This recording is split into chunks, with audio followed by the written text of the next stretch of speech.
Right, fuck it.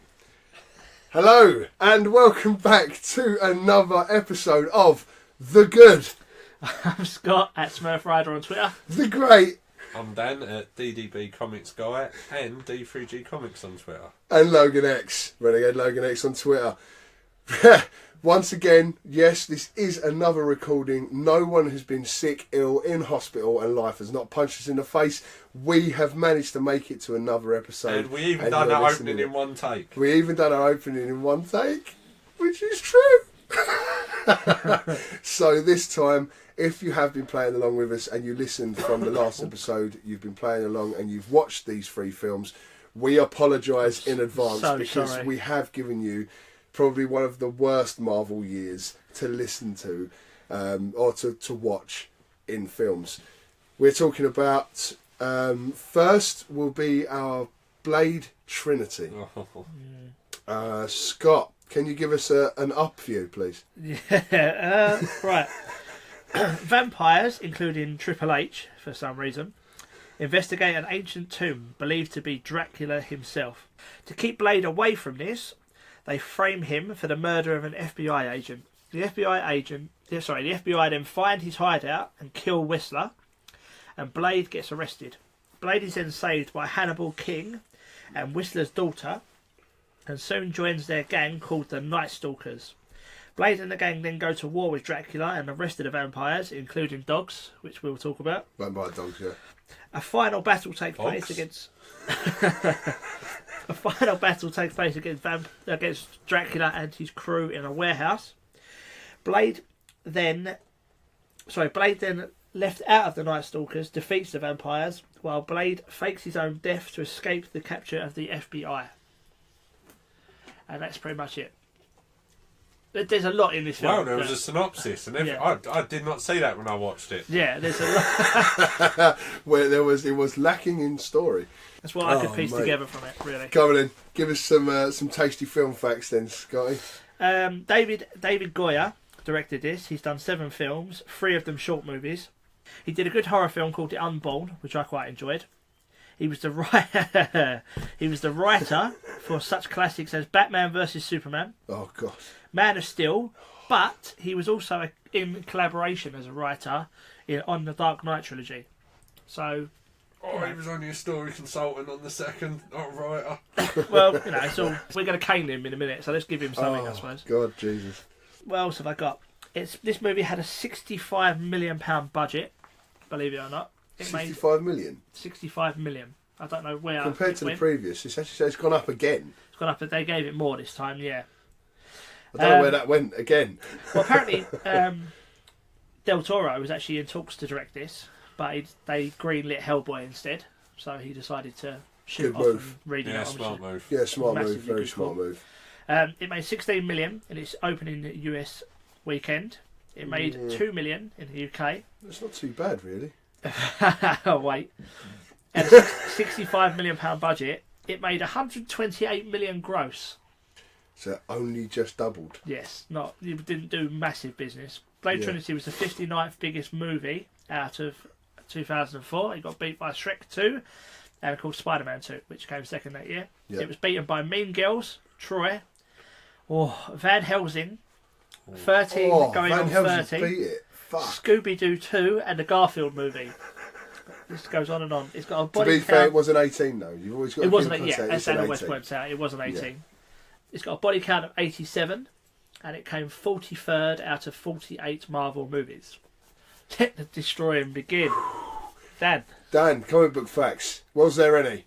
Dracula was in the Blade comics because Blade first appeared in Tomb of Dracula, and they have been both allies and nemesises, and that's all the comic facts in less than a minute. Really? Yeah. It's that sparse? Yeah. Jesus Christ. I mean, you could tell that this was a wing it film. For me, this wasn't a Blade film, if I'm honest. I mean, no, this was a Deadpool film, wasn't it? Yeah. This was Wesley Snipes is being an arsehole. They're trying to make a backdoor film to whoever Ryan Reynolds and Jessica Biel were playing. Well, Wesley Snipes actually sued New Line Cinema because they cut his money to make more room for Ryan Reynolds. Yeah. In this film. I mean, at one point in the film, Ryan Reynolds says he really doesn't like me, does he? Which is actually, if I'm right, that's meant to be an actual piss take. Yeah. He wasn't actually supposed to say that. Don't watch this film. Just go on YouTube and listen to Patton Oswalt talk about the behind the scenes part. It's better than the film. It is more interesting. Like Wesley Snipes wouldn't talk. What behind the scenes is more interesting than the Wesley film. Snipes wouldn't speak to people. He would just give post-its and sign them as Blade. Yeah, he had to be referenced as Blade by all the cast. The only thing he said to Ryan Reynolds off camera, pretty much for the whole shoot, was, "If you keep your mouth shut, you're going to live longer." That was it. That's all he pretty much said to Ryan Reynolds. Shit the bed. So it wasn't a healthy working environment. No, you can sort of tell. But he keeps getting the taxman lurking around the set. Yeah, I mean, he was probably under a lot of pressure. The original story coming into this film, the original script, was going to be set years into the future, where vampires had taken over the entire world and Blade was the last hope for humanity. That was supposed to be. That was supposed to be the. I can't work out whether that would have been better or worse. I don't. It would have been a thing. Yeah, and I've got to be honest. This film was a mess. It was and that's being generous, because I'm pretty sure that probably Comics Guy and Smurfrider could say worse, because it was a mess. There was nothing sort of fit in. Everything just seemed really stupid. What was the fucking? They were bouncing arrows off of walls. Mm-hmm. They had a lightsaber thing. Yes. One of my things, they couldn't decide if the vampires were in decline or on the rise. At one part of the film, it's like, our numbers are dwindling because of Blade, blah, blah, blah. Then, halfway through the film, he finds a film where they got, missing people they're using as a blood bank, and it's like, we're on the rise, you have to be careful. Like, wait a sec. Yeah, I mean, because there was, obviously, they referenced the fact that Blade was dwindling their numbers, and then when they meet up with who are they called? The Night Stalkers. The Night Stalkers, they say that there's too many of them to actually kill, which is why they need to make this biogenetic weapon to kill them all. But rave music was back. They keep contradicting each other. They keep contradicting each other all the way through the film. Who's back? Blade, rave music. Yes, I do really. You saw about the arrows. Jessica Biel, who's in this now. I want to make a point about Jessica Biel. Everyone's probably going to disagree with me. I would have preferred to see her as Elektra than Jennifer Gardner, because I think she's probably one of the highlights of this film. Her and Ryan Reynolds. I don't think anybody in Elektra is going to make it any better. I thought she looked like she could kick some ass. I thought she looked quite good. I thought her fighting was quite decent. I feel sorry for her in this though, because from a film thing, this is the first film in the comic book films that really suffers from the male gaze. Yeah. Yeah, I mean, she's a very... You can see Justin Timberlake's a very lucky man. And there's a whole scene that Dan thought was really integral to the... Yeah, so it's established that she's kind of a really strong female character. She's badass. Like, you go halfway through the film and a load of them been killed. And so obviously she's upset, but then they filmed her in the shower. Crying. I quite enjoyed this scene. I'm not going to lie to you. Yeah, but what does it add to the film? I don't care. No, but that's the point. That's the point. The point is it adds nothing. Yeah. And it shows her as a weak female character after... But then in the next scene, so she's sitting in the shower showering off the blood. Then in the next scene, she's like firing arrows and Blade's like, you angry? She's like... Use it! Use it! Use it! Use it! And she keeps shouting. Bullseyes. So she either got over that really quickly. I'm sure it's not the first time she's had to shower blood off her. Mate, montage. But then the costumes as well, wasn't it? It's like all of them have got body armour and she's got a crop top and leather trousers. Yes. Yeah, it's just like, come on. It did suffer so bad. During training for this film, or during filming, Jessica Biel fired an arrow at the camera because they wanted to get the shot of the arrow coming straight at the camera. She was that good, or bad, whichever way you want to look at it. She fired it straight through the lens of the camera, destroying the camera at $300,000. So there's a major part of the budget. Yeah. Also, getting back to this film, because there's so many parts that really bother me about it. Why leave a blind person in charge of the CCTV? That's true. As a man with like half an eye myself, I do realise that that was a bad call. I do have vampire bikers in this though. I love that. Vampire bikers. Once again, I'm here for all motorcycle related. How many facts. bikes were in this film? 12.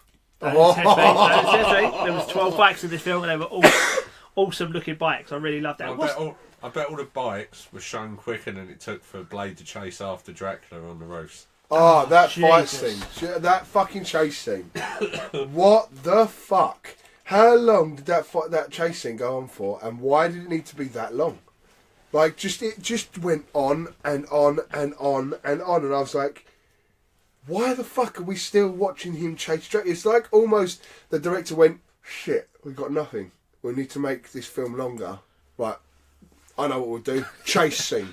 Do you know what I mean? That's it. It just seems like they put it in there just to make the film a bit longer. I think the pacing of this film was terrible. It was it felt like a long film. Fucking Blade's quotes got even better. Like, one that actually made me laugh and I had to pause it.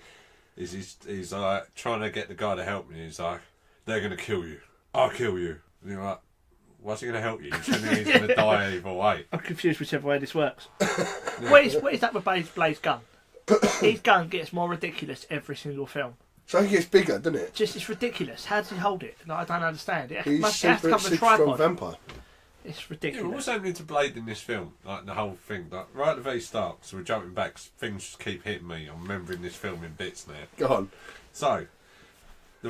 So he kills the agent who thinks he's a vampire, and he's like, "Joke's on you," and he's not a vampire. So why did the guy let Blade kill him? Because he knows he's not going to be turned, so he's going to die. So there is no payoff for this guy who lets Blade kill him. It's basically he just went on a suicide mission. Yeah.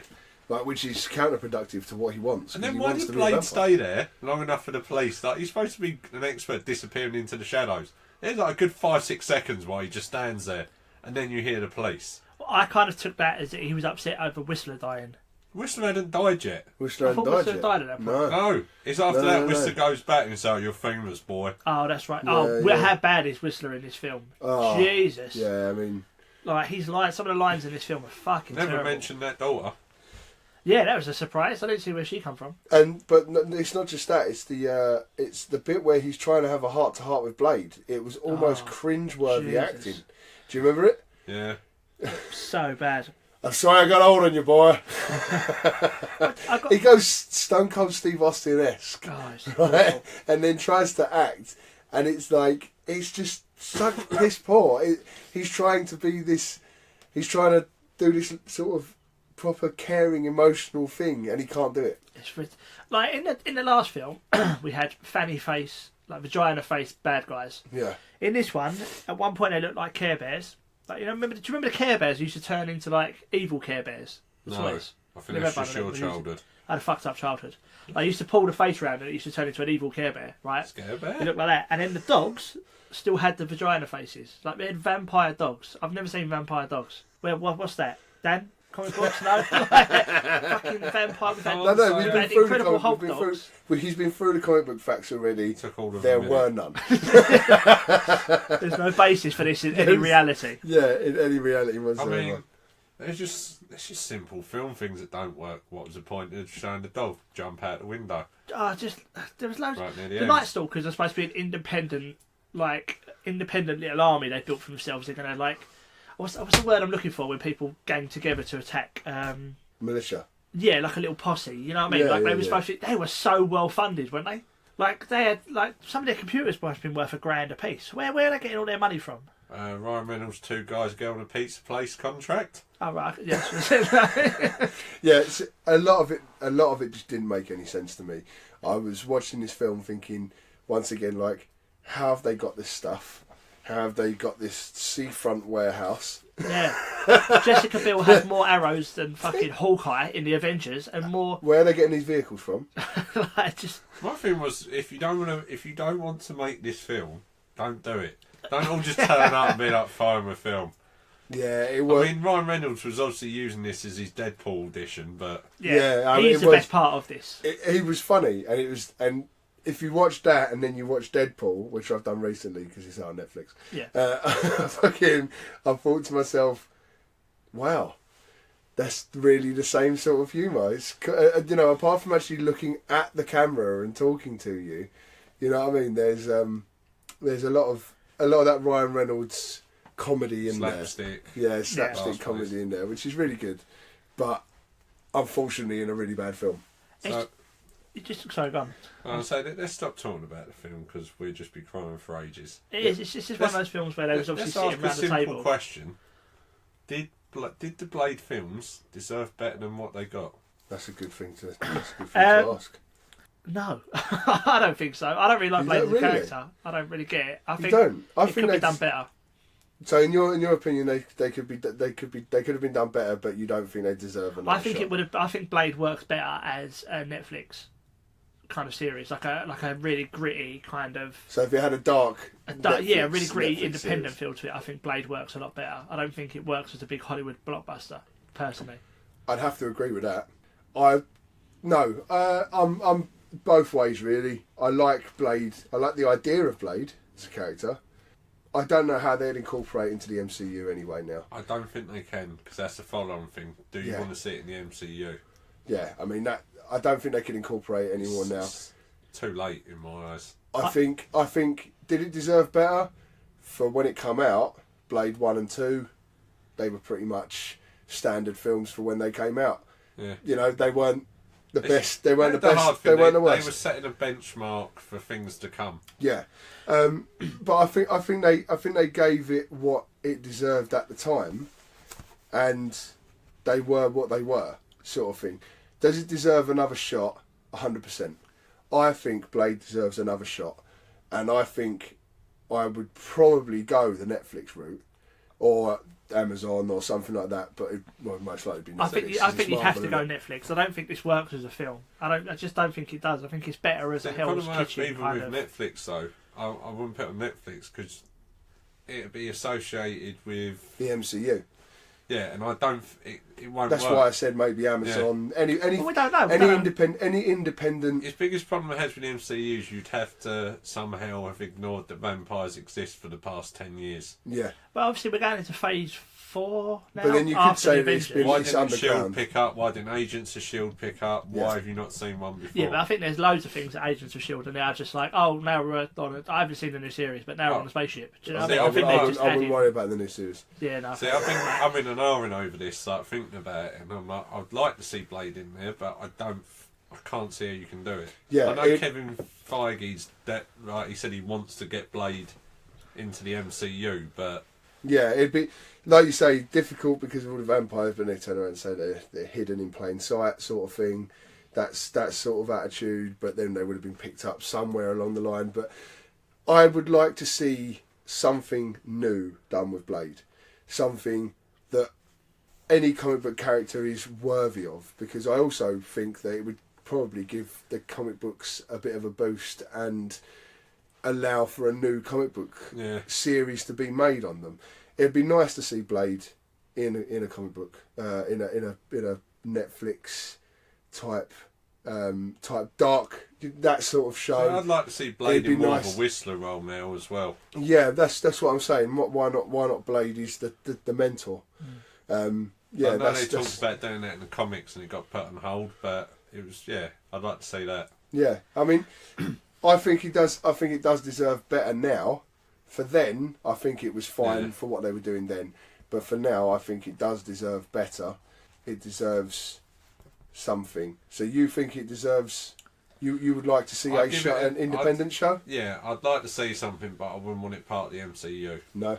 And you would like... I'd say Netflix, yeah. I'd quite like to see it as a gritty Punisher-esque. Oh, so you don't mean an actual Netflix series, you mean just the dark sort of... I think it could probably work. I think you'd have to introduce it into something, like Daredevil or something, but I think it could work as a Netflix kind of... I don't know, can't see that. Thing. What's your rating for it? It was terrible. It was... The pacing was bad, the characters were bad. The whole thing, you could tell that they just didn't want to be there. Yeah, give it 2 gins.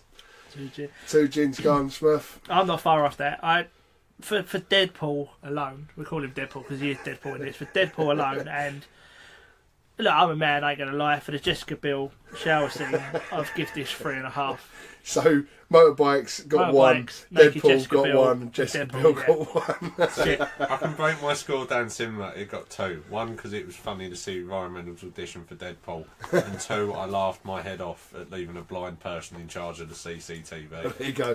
2 points. You got 2 for that. So let's rate the 3 of them. So Blade 1, we gave it 17 out of 30. Yeah.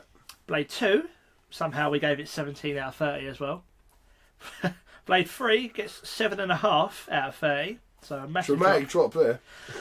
Marvel Universe, Blade 1 was 42 out of 48. Blade 2 was 40 and Blade 3 was 43. So if you look at them, they're very close together in terms of what they grossed and what they actually... And what we actually rated them at. Yeah. So our Blade rundown, we've finished the Blade Trinity. We have finished them. And we're going to go to an advert before we discuss our next film. What you got there, mate? You reading? Oh, no, it's a bloody picture book. No, it is a book of horticulture. It is called Gardening with Deadpool. Don't look like he's doing much gardening there, mate. Looks like he's enjoying himself, though. Well, he is mostly doing a lot of weeding in this volume. Ah, I see, mate. That's a clever euphemism for his brutal and joyous evisceration of general assorted scum. Nice. Where? So where'd you get it, mate? It was exclusively sourced for me by the D3G Comics Guild. Also found at D3G_comics on Facebook. Nah, sorry, mate. You lost me there. Don't do weird cults. Suit yourself. Are you just getting into comics? Need some help getting started? Or have you been collecting for years? They can sort you out with all your comic needs. As a franchise specialist, they have a diverse knowledge of all titles and happily accept any questions about the world of comics. So find them at Facebook, D3G_comics. Dan's eBay? What the Huh? And lots of other things. Well, you know, find those things. Unfortunately, we're back. Which means that we've got to move on to our next... our next film. So I was just trying to wash that taste out of my mouth. So the next it's date night already for you. I want to relive this. The next instalment in our episode today is unfortunately Elektra. Yes, we all sat there and watched this again. Some of us for the first time. Yeah, fuck you. Others for the second time. And I don't think really did not want to watch this film again, did we, Dan? No, the most shameful thing for me was... What's that? I went into a second-hand DVD shop and I bought a selection and I actually paid money for this film. Why? It was 50 pence. I don't care. Right, look, I've got so many questions. Let's just do this quickly. I've got right, so Phil, let's do a run. Who's doing the rundown? I tried to do an overview and I haven't got a clue. So Dan has more of a grasp on it. Go on, Dan. You do the overview. So the overview of this film is, I have absolutely no clue. So if someone could send it in to us, Luke. Right, Luke. This is actually going to go out to Luke. Can you give us an overview of what this film is supposed to be, in your opinion? I think it's supposed to be Elektra assassin goes to kill someone. Friends become enemies. Enemies become friends. Everyone's so that's Family Guy. No, I still ain't got it. Let's just move on to the facts. Right. Yeah. So go on then. Let's get some facts. Let me have a go. Right, go on. No. Go on. Right. This had a £43 million budget. Right. That's less than Blade. There are some amazing facts in it. Right, and Punisher, in it? It did 14 million in the US in the opening weekend. It did 791,000 in the UK, and it had a £43 million budget. Its world gross was 56 million. Oh. So it scraped. Probably didn't even make back advertising. Well, no way. Probably. No way did it make, right? Oh, so that's. Oh, hold on a second. When you tell us how much budget they've got, that's not including the advertising. Because advertising comes into a different section. Wow. So it just about made what they cost to make it. This was not the number one film of the year. I'm not going to lie to you. That's not surprising. This is the first time I've had to go outside of the top 100. This was actually 103 in 2005. It was beaten. The top one of that year was Star Wars Episode 3. I can't remember it actually had a name, but I hated that film. So, Episode 3? Yeah, the original. Revenge of the Sith. Revenge of the Sith. Well, you're supposed to be the comics guy, Scott. This is about the 5th time in 2 episodes I've told you the film fact. I'm not going to go on about the original trilogy. That was a prequel trilogy. It was beaten by... Let's be honest, this film was beaten by everything that year, pretty much. It was beaten by House of Wax, 50 Cent's movie. And with a stick. Yeah. And with a stick, a big fucking stick. Miss Congeniality 2, Juice Bigelow 2, Son of the Mask, if anyone's seen that. Is this your DVD collection, Scott? Layer Cake, everything beat it, I can't keep going on. This is an assassin movie about violence and killing. 27 people died in this film. That is it? Apart from the 3 of us watching it. And it comes, our souls. It comes 43rd out of 48 Marvel films, so it actually beat The Punisher film that we reviewed last week. Oh! So, and Did it really? And 43rd, it's only 1 behind, or 2 behind the Blade movies. All of the Blade movies. Fucking hell. Oh, sorry, and Rob Bowman was the man who directed this. He's done lots of TV work, including Baywatch, Star Trek, Quantum Leap. I don't know if anyone's seen that. It's a fantastic show. Yeah. He's done X-Files. And the only other film that he's directed is the X-Files movie. But then obviously he went from TV to Electra. I don't know. Who wrote this? Straight back to TV. Who wrote this? Huh? He wrote this? He wrote and directed it, yeah. It was fucking shit. Well, let's get into it. I mean, Dan? Comic facts?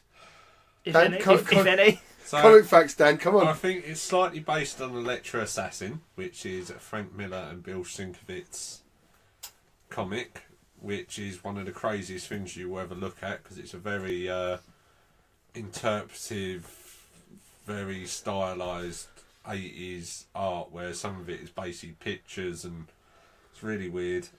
I then started writing down notes of things I'd rather be doing, so I'd rather read her original run from Daredevil 168 to 181.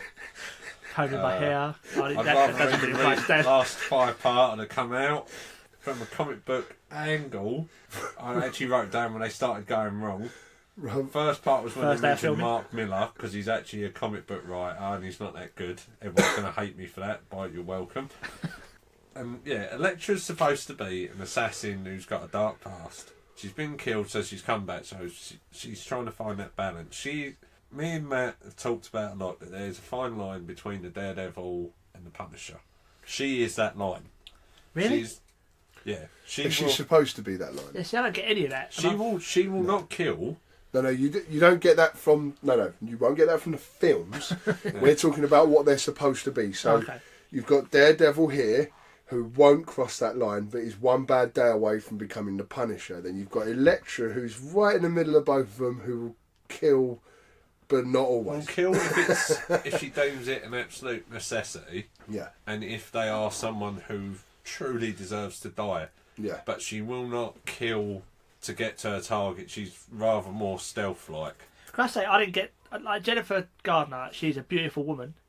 I didn't get intimidation off of her at all. Of course you didn't. The lighting was awful. You couldn't see what was happening for most of it. You just don't... I don't think she could kick anyone's ass. She didn't come across as someone that was kicking people's asses. She come across some... She had OCD. Yeah, what was that? I don't know. I've never known Electra to have OCD. Yeah, they were trying to make out that it was part of her assassin nature or something almost. And it's like, as a comic book fan, they obviously know who Stick is. They've read about Stick, and they just completely hashed. Like, no, that's. I was watching. I was like, no, that's not how Stick trains. No. See, I don't know anything about Stick, but what pissed me off was that man was fucking General Zod from the first Superman film, one of the greatest villains ever. From 1999 till about 2010, everything Terence Stamp touched film-wise was like poison. Oh, but I was so disappointed to see him as a half-blind, because he's not blind. I don't care what you say. The geezer's looking at people, whilst he's acting, he's looking straight at people. Him, almost reading the script at one point in his hand. Like, it's just... Like, do you know Jennifer Gardner was going around when she was doing publicising this movie? She was going around to the reporters, and she was actually telling reporters, "This movie's awful. Don't see it." Well, she does the invisible step jump to take out a ninja, which is my favourite movie in films, where they somehow jump up onto a step that isn't there and somehow get higher. Oh, there's lots wrong with this. Like, their tattoos turn into birds. What's that about? That's Typhoid Mary. That actually is supposed to be a kind of thing. Yeah, it's quite... Yeah. Oh, no, sorry, that wasn't Typhoid Mary. Typhoid Mary's the one who touches them and can make a meal. Tattooed flying bird guy, I don't know, I think it's probably an X-Men reject. It's ridiculous. Like, this film is almost a record breaker, though. Like, it's a Lukey record breaker, but it is almost a record breaker. This film had a 69% drop in the second week, right, in the US. No, I actually have figures for this. So only by 1% did it lose to the Hulk. The Hulk, yes. So if you think in its opening weekend it took 14 million, in its second week it took $3,000. What? That is... Really? I just got a random thing I have to ask Matt over there. Did you notice a weird moment? There's almost like a Dragon Ball nod. There's a Master Roshi in it. That was one thing that stopped me falling asleep when I had Master Roshi. I was like, wait, we're going to see Master Roshi from Dragon... No, I'm still watching Electra. I don't... Just this film Is starts that bad. with the Dragon Toe thing? What part is this? I think there's like when they're I think speaking I've blanked to it from who's my supposed head to be the Yakuza. So I'm like just sitting there staring up at the ceiling trying to watch the film. No, Master Roshi. I was like, wait.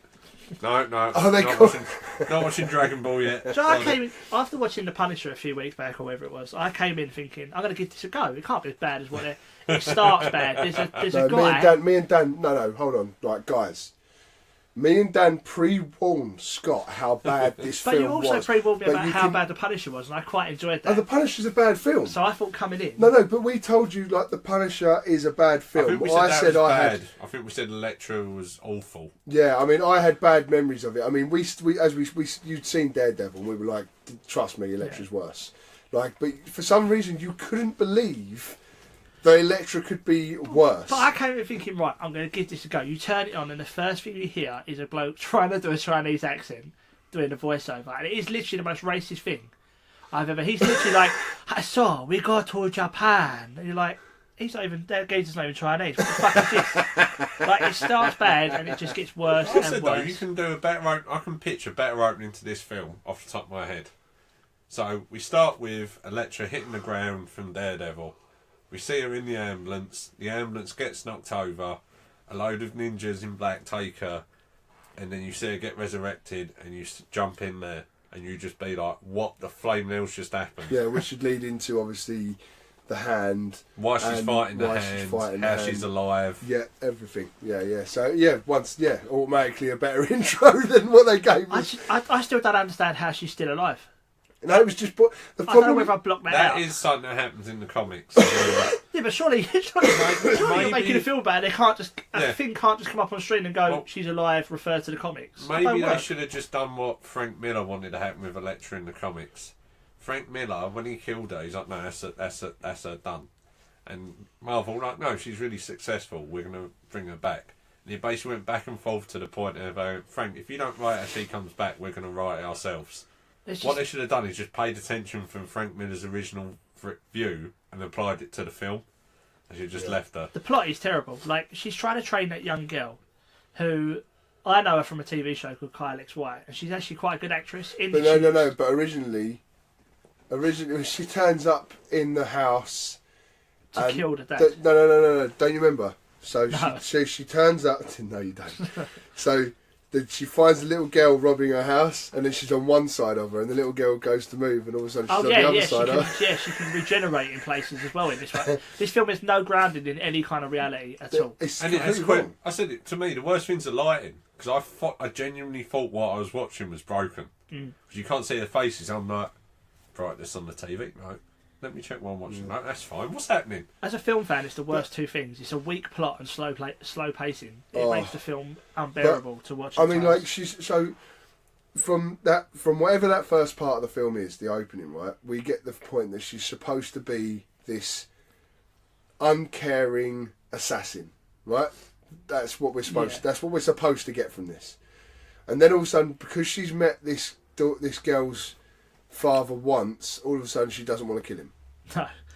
That's it. That is it. She's got a massive wide on for him.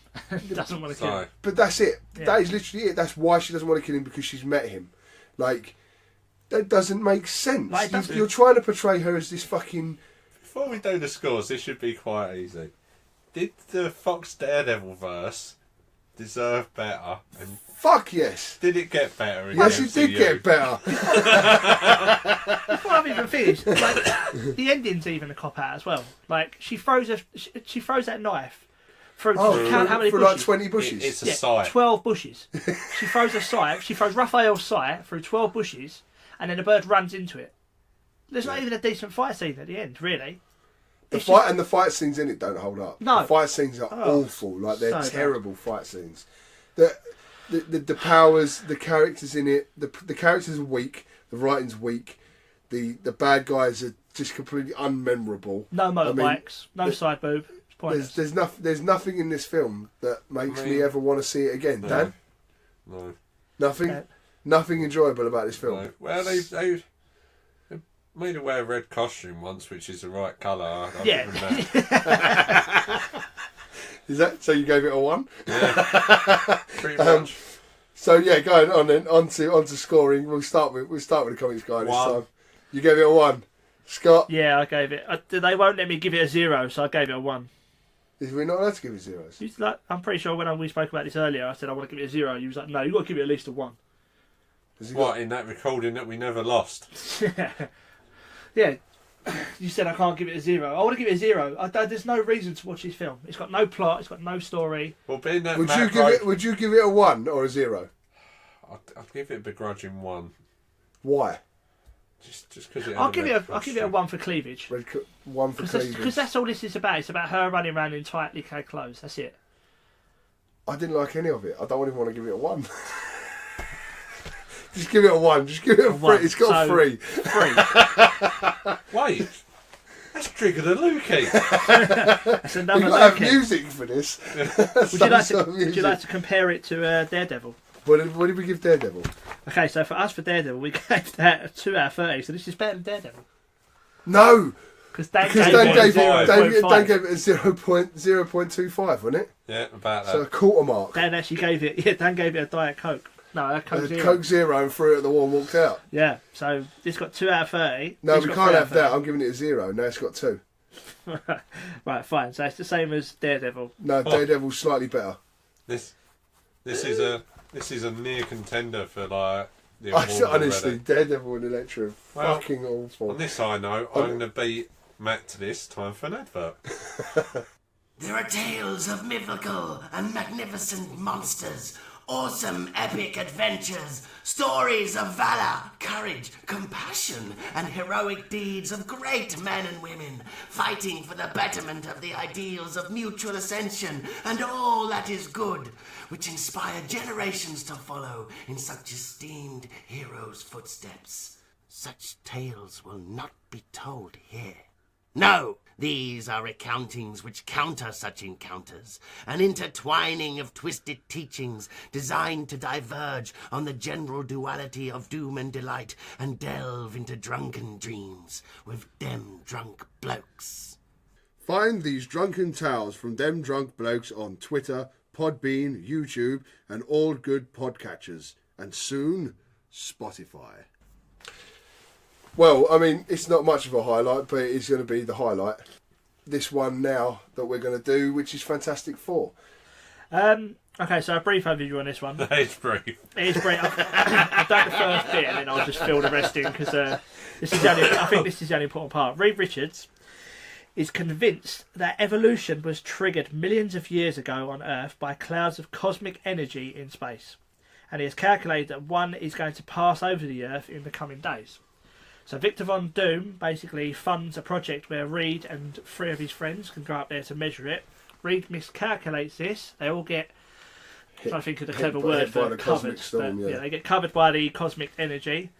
Return to Earth, all find that they now have special abilities.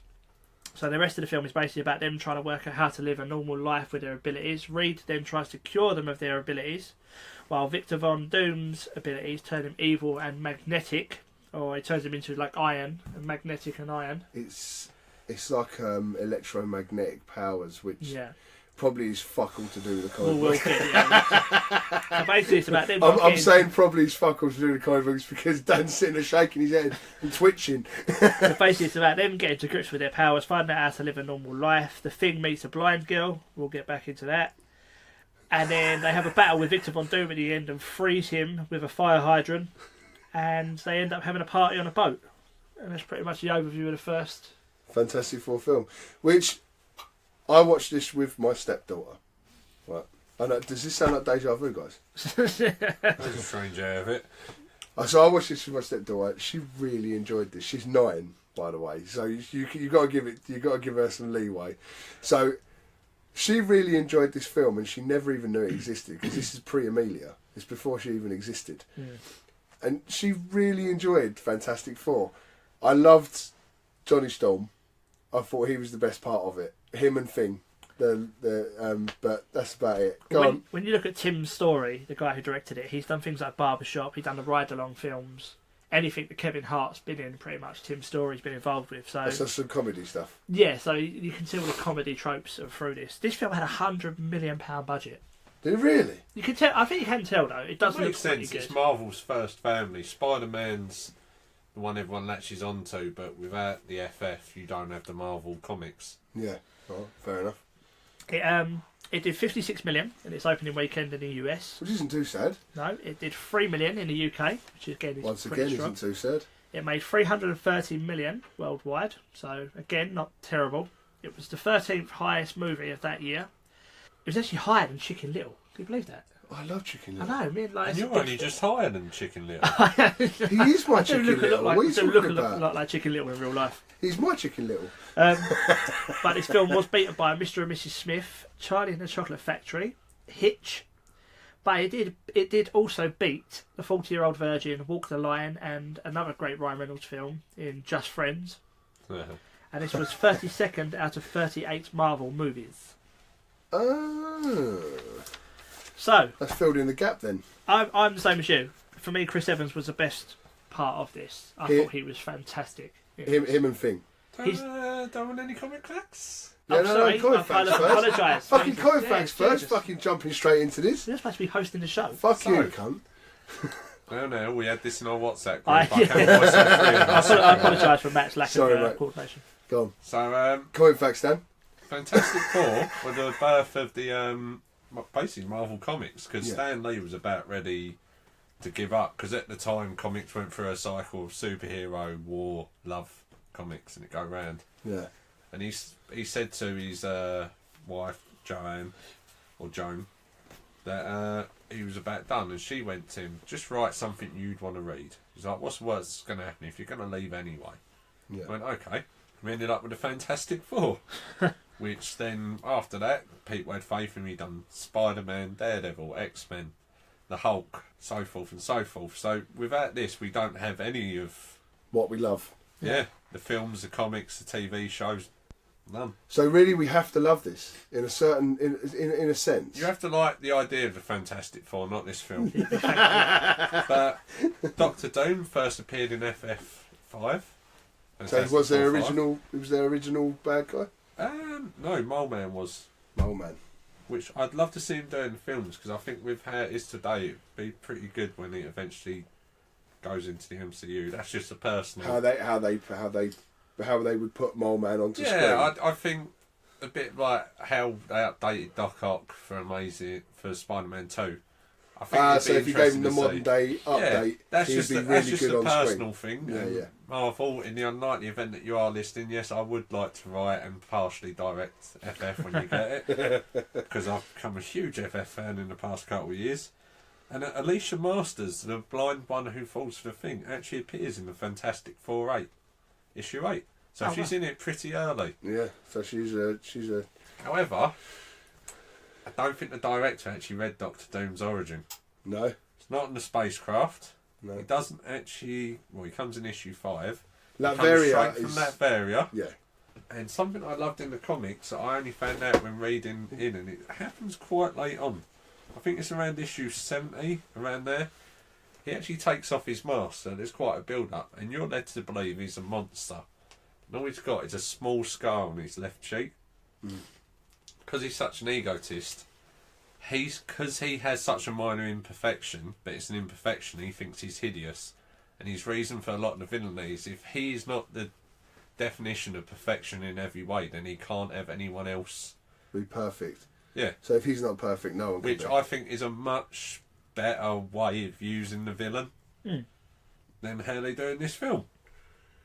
You don't get that from him in this film, really. No.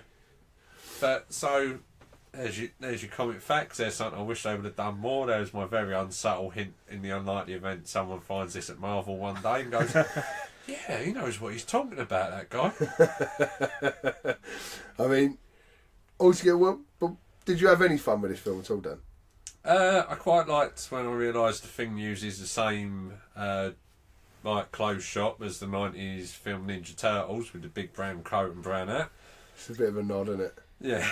I think it suffers a bit from the male gaze with Jessica Alba a bit. I think we all Jesus picked up on that. Christ. I mean, too much. It's not too much for you, obviously. It's not too much for me. It's summed up in one scene for me. Yeah. It's like, oh, we need to get past the barriers. Sue starts taking the clothes off, and then they just let him through to get to the Thing. Yeah, it's and just, then she has to put him back on. He's like, wow, that really served the point. yeah, it's just an excuse to... I enjoy it. I mean, when she first walks in, the first time you're introduced to Jessica Alba, she walks in, her suit isn't done up, it's done just in between the cleavage. Like, perfectly. I don't really see the issue here, if I'm honest. I watched this with my wife, and it was just we both like, I was like, Em, I was like, you're a scientist, obviously. When they make you wear a spacesuit, do you have a similar issue? I don't really see the problem. I mean, it's like Jessica Alba's been made in a lab. She's perfect in every single way. Do you know what I mean? So I can understand why. I mean, she wasn't actually first choice for the role, if that helps. Who was first choice? There was actually two people. There was ScarJo, so Scarlett Johansson was first choice. Or if it wasn't her, they was going to go for Trish Stratus. Oh my Jesus Christ! So that is left field. So it's a bit of a leap. I mean, some of the other choices are just as impressive. James Gandolfini, who was the lead actor in The Sopranos, he was first choice for The Thing. And what? Paul Walker of Fast and Furious fame, he was first choice for The Human Torch. That could have worked. So this could have been a very he wouldn't. I don't think he'd have been good as Chris Evans.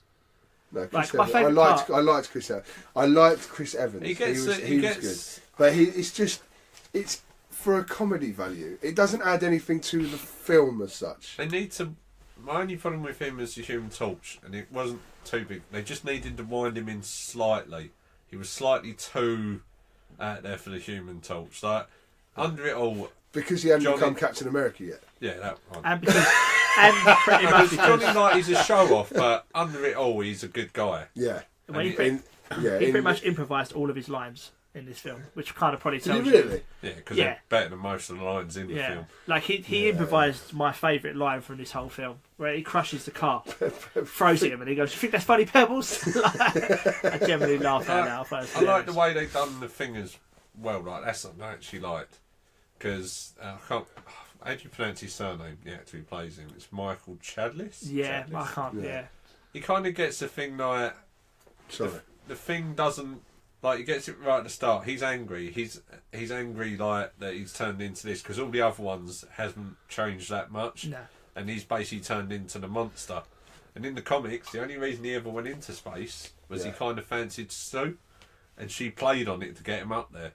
Yeah. But in this, his anger's at Reed, because Reed's too interested in everything else rather than trying to help him. Yeah. So I kind of like the way, like, he goes about his kind of light thing at the start. Yeah. I mean, they ruined Invisible Woman. They just absolutely. This was the actual thing. Just jump in.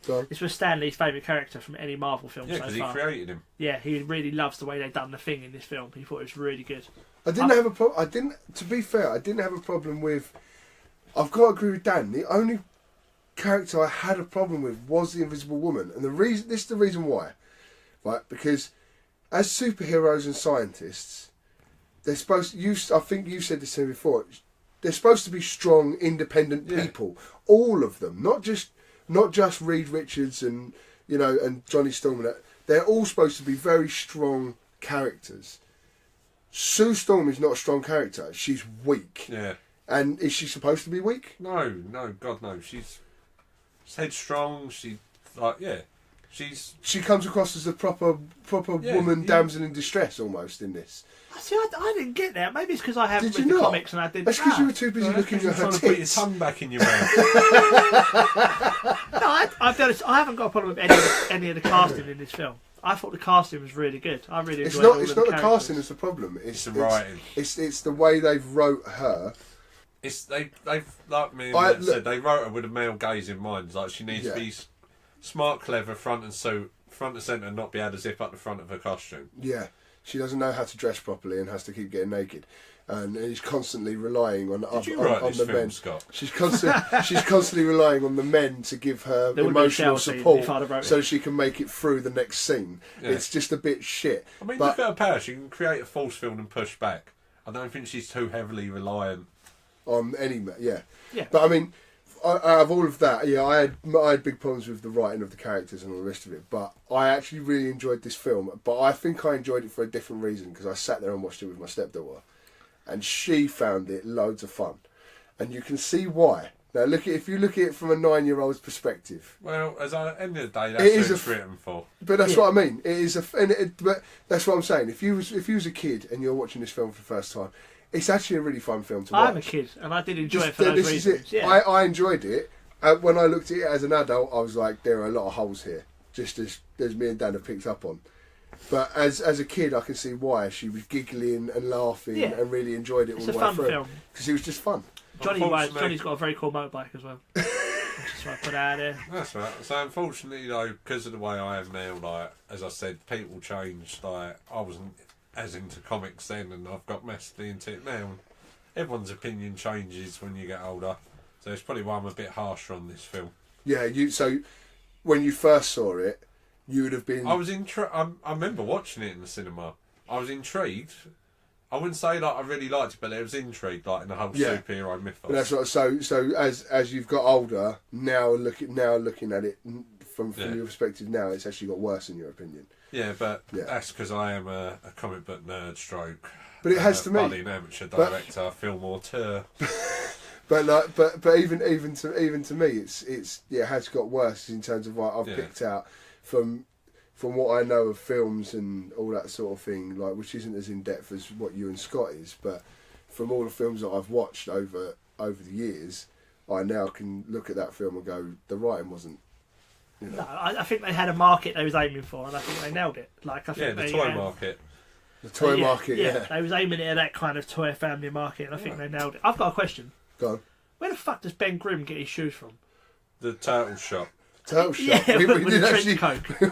Like, jeez, at the end he's wearing. I'm pretty sure they're a pair of Converse, and at the end he's got turtle shop. Where the fuck? Turtle shop. Jesus. Both in New York. Mm-hmm. Turtle Fair shop, enough. Man.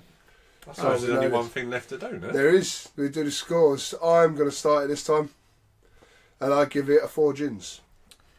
Yeah, I'm not far off that. I enjoyed it, so I'd give it a 6, mainly for Chris Evans and Jessica Alba. And Danny? A 4 because it's a fantastic 4. So it's not scored badly. It's nearly got a half mark. Yeah, 14 out of 30. Room for improvement. There's room for improvement. And I think hopefully, fingers crossed, we will get that improvement. Maybe in the next sort of 5 to 10 years. Who knows? Life is there, Marvel. Yeah. Come on, man. Fucking do this shit. See, not too far into the future, it doesn't get any better. No. Okay, so that means obviously we've come to the end of the show, and if you want to play along for next episode, we have got what have we got? We have X-Men. The Last Stand. Yeah, X-Men Last Stand. X-Men: The Last Stand. Yeah. The greatest movie that's ever been made. Just Ghost Rider, and then we have Spider-Gramps 3. Spider-Man. 3 terrible movies to watch. They're not terrible. Don't listen to them, viewers. You're going to enjoy yourself watching Ghost Rider. I promise you. Luke, I don't want to hear nothing about it. Right. So on that note, so if you want to watch along with us, coming up to the next episode, it is X-Men 3 Last Stand, Ghost Rider, and Spider-Man 3. We have been the good, Scott at Smurf Rider, the great, Dan at DDB Comics Guy and D3G Comics, and the Logan X, which is Renegade Logan X on Twitter. Thank you for watching or listening once again. See you later, guys. Bye. Arrivederci, Frog. The views and opinions expressed in this show are correct, and if you don't agree, go fuck yourself.